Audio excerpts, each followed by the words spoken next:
आज हम बात करने जा रहे हैं मध्य प्रदेश और छत्तीसगढ़ में मानसून की तबाही की। एमपी के कई इलाकों में भारी बरसात देखने को मिल रही है। अगले 24 घंटे में प्रदेश के 9 जिलों में भारी बारिश की चेतावनी दी गई। मौसम विभाग ने राजगढ़, झाबुआ, रतलाम के साथ ही उज्जैन, शाजापुर, आगर में तेज बारिश के संकेत दिए। हालांकि छत्तीसगढ़ में अधिकांश हिस्सों में आज सामान्य मौसम रहेगा, वहीं एक दो जगहों पर भारी वर्षा हो सकती है। तो ये राहत की खबर है छत्तीसगढ़ के लोगों के लिए। तो वहीं एमपी के लोगों के लिए कई जगहों पर बारिश से दिक्कतें बढ़ सकती हैं। वैसे भी लगातार बारिश हो रही है और कई क्षेत्रों में अधिक बारिश होने से जल भराव की समस्या भी पैदा हो गई है। तो मेघराज मध्य प्रदेश पर लगातार मेहरबान है। मौसम विभाग ने आज प्रदेश के 9 जिलों में भारी बारिश को लेकर अलर्ट जारी किया। 64.5 mm से 115.5 mm तक भारी बारिश की संभावना जाहिर की गई है। इंदौर, राजगढ़, झाबुआ, रतलाम में येलो अलर्ट जारी किया गया। उज्जैन, शाजापुर, आगर में भी तेज बारिश के संकेत दिए गए। इसके साथ ही भिंड, मुरैना, श्योपुर कला में भी भारी बारिश की संभावना है। राजधानी भोपाल की बात करें तो सुबह से बादल छाए हुए हैं। रुक रुक कर बूंदाबांदी के साथ कुछ इलाकों में बारिश भी हो रही है।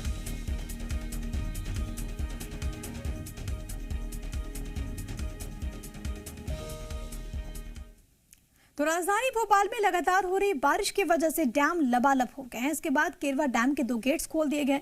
इस सीजन में पहली बार किसी डैम के पूरा भरने पर गेट खोला गया है। अगर बड़े तालाब की बात करें तो यहां पर भी जलस्तर बढ़ा हुआ है। मानसून का सीजन अभी खत्म नहीं हुआ और बारिश भी लगातार हो रही है। इससे कोलार, भदभदा डैम के गेट्स भी खोले जा सकते हैं।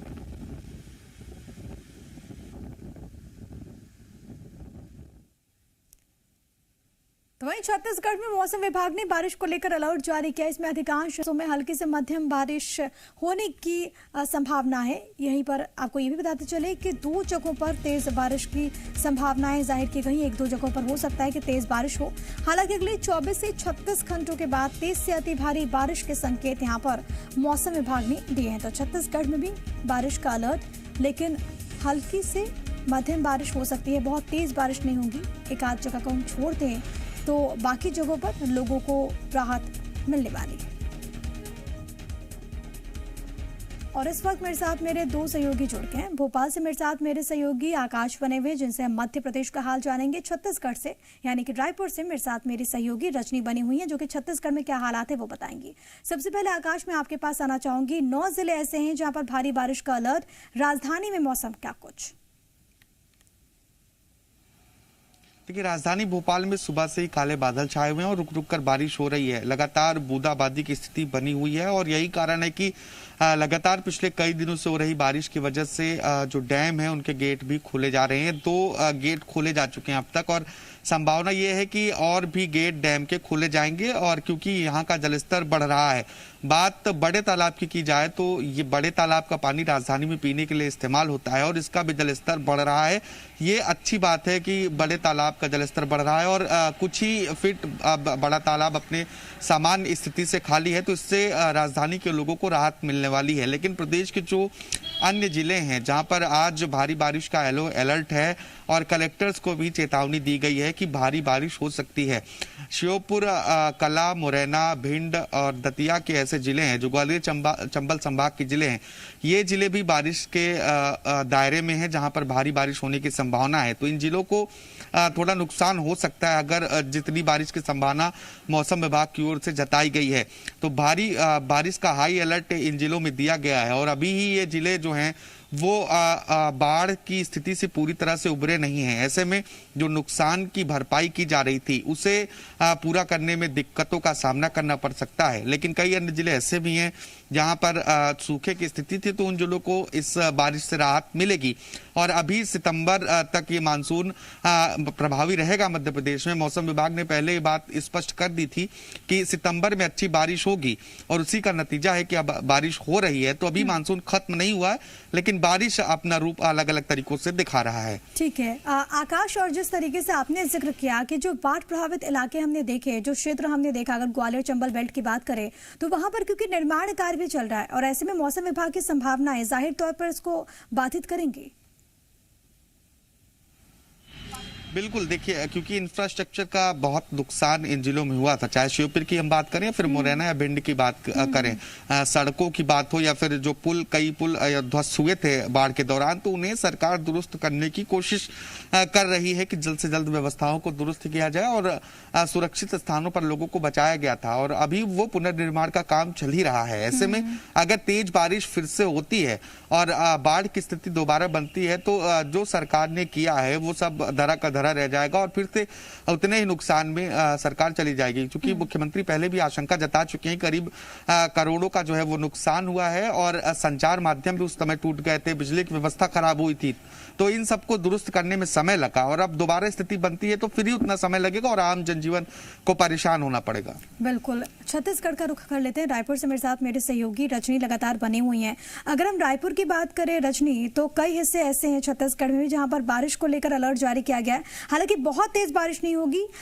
हल्की से मध्यम बारिश को लेकर अलर्ट जारी किया गया है। फिलहाल रायपुर में हालात क्या कुछ? जी प्रिया, देखिए इस पूरे हफ्ते छत्तीसगढ़ में मूसलाधार बारिश होती रही।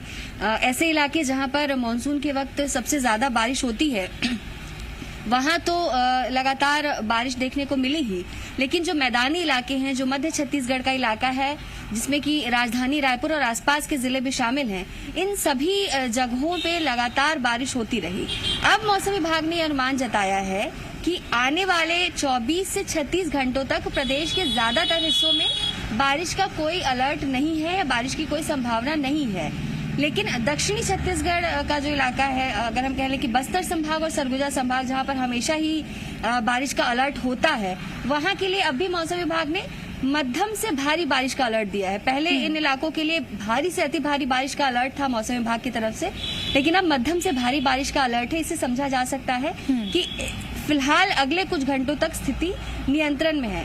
बारिश की जरूरत भी थी क्योंकि जिस तेजी से उमस और गर्मी बढ़ी थी प्रदेश में, लोग परेशान थे। लेकिन जब बारिश शुरू हुई उसके बाद जब व्यवस्थाओं की पोल खुली, जो जनजीवन प्रभावित हुआ, तो कहीं ना कहीं बारिश से राहत की भी उम्मीद लोग कर रहे थे और फिलहाल अगले कुछ घंटों के लिए बारिश से राहत है। हालांकि 18 सितंबर के बाद जो सिस्टम बनेगा, उस सिस्टम से प्रदेश के बाकी हिस्सों में या कह लें कि ज्यादातर हिस्सों में एक बार फिर से तेज बारिश देखने को मिल सकती है, ऐसा मौसम विभाग ने अनुमान जताया है। उससे प्रदेश के अलग अलग हिस्सों में इसका असर देखने को मिलेगा।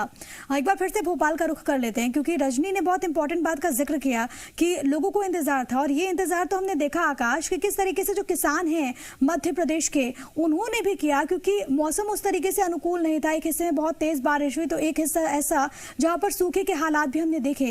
उन किसानों को एक बड़ी राहत, क्योंकि कई फसलों के लिए मौसम अनुकूल। बिल्कुल, देखिए धार, बड़वानी और खरगोन जो ऐसे जिले हैं और सूखे की ग्रस्त में है, यहाँ पर बारिश औसत से कम हुई है और यहाँ के जनप्रतिनिधि भी लगातार चिंता जाहिर करते रहे हैं। किसान तो चिंतित हैं ही, तो ऐसे किसानों को इस बारिश से निश्चित तौर पर फायदा होगा जहां पर औसत से कम बारिश अब तक दर्ज की गई है। मानसून ने इस बार प्रदेश में समय से पहले ही दस्तक दी थी, लेकिन बीच का समय जो रहा वो सूखे की स्थिति बनी रही प्रदेश में और अचानक से फिर बारिश शुरू हुई तो बारिश ने तबाही मचाई और कई जिलों को बाढ़ के चपेट में लिया। तो दो तरह की स्थितियां प्रदेश में बनी, एक तरफ जहां लोग बाढ़ से परेशान हुए तो दूसरी तरफ सूखे से भी परेशान रहे। सरकार भी इस बात को लेकर चिंतित थी और अभी भी ये चिंता जाहिर की जा रही है कि जो जिले सूखे के प्रभाव में हैं उन पर बारिश की आपूर्ति है और वहां पर जो समस्या है पानी की, औसत बारिश की जो समस्या है उसे पूरा किया जाए। और अगर इन जिलों में बारिश होती है, अच्छी बारिश, तो निश्चित तौर पर किसानों को फायदा होगा। लेकिन सोयाबीन की जो खेती कर रहे हैं किसान और जो फसलें पक चुकी हैं, तो पकी हुई फसलों पर यह बारिश का खराब असर भी देखने को मिल सकता है। तो निश्चित तौर पर कुछ जगहों पर बारिश अभी भी लाभदायक है और कुछ जगहों पर अभी ये बारिश, कहीं ये बारिश राहत लेकर आई तो कहीं आफत, कहीं फायदा, कहीं नुकसान। बहुत धन्यवाद आप दोनों का, आकाश और रजनी, तमाम बातचीत और जानकारी हम तक पहुंचाने के लिए। आगे बढ़ेंगे खबर धमतरी से है, जहां पर पिछले 2 दिनों से हुई अच्छी बारिश के बाद गंगरेल बांध की स्थिति में सुधार आ गया। जानकारी के अनुसार गंगरेल बांध अब करीब 65% तक भर चुका है, इससे अच्छा भी माना जा रहा है। इसके साथ ही माडम सिल्ली बांध में 80% पानी भर चुका है। सोंढूर बांध की अगर बात करें तो 70%, दुधावा बांध 45% भर चुका है। बता दें कि अच्छी बारिश होने से किसानों को काफी फायदा हुआ, क्योंकि जिले में सूखे की नौबत थी, फसल नुकसान की कगार पर था, किसान परेशान थे। फिलहाल बांधों की स्थिति में सुधार जरूर आया है।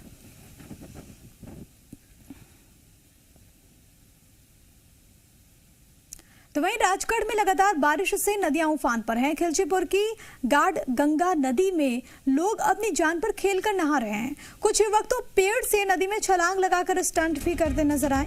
ऐसे में थोड़ी सी मौज मस्ती जीवन पर भारी जरूर पड़ सकती है। ऐसे लोगों को रोकने के लिए मौके पर पुलिस प्रशासन भी तैनात नहीं है। जी मीडिया, हम आपसे अपील करते हैं कि आप ऐसी लापरवाही ना बरतें। ऐसी मस्ती आपकी जान ले सकती है और ये मौज आपके परिजनों और चाहने वालों के लिए सजा बन सकता है। लेकिन तस्वीरों को हम आपको दिखा रहे हैं और हम आपको सावधान कर रहे हैं और आपसे अपील कर रहे हैं कि आप कृपया ऐसा मत कीजिए, क्योंकि ये जानलेवा साबित हो सकता है। जो लोग यहाँ पर स्टंटबाजी कर रहे हैं उनको समझना चाहिए कि ये खतरनाक है और कुछ भी हो सकता है। सवाल ये है कि अगर यहाँ पर कोई ऐसी घटना घट जाए तो जिम्मेदारी कौन लेगा, क्योंकि प्रशासन की ओर से भी कोई नुमाइंदा यहाँ पर मौजूद नजर नहीं आया।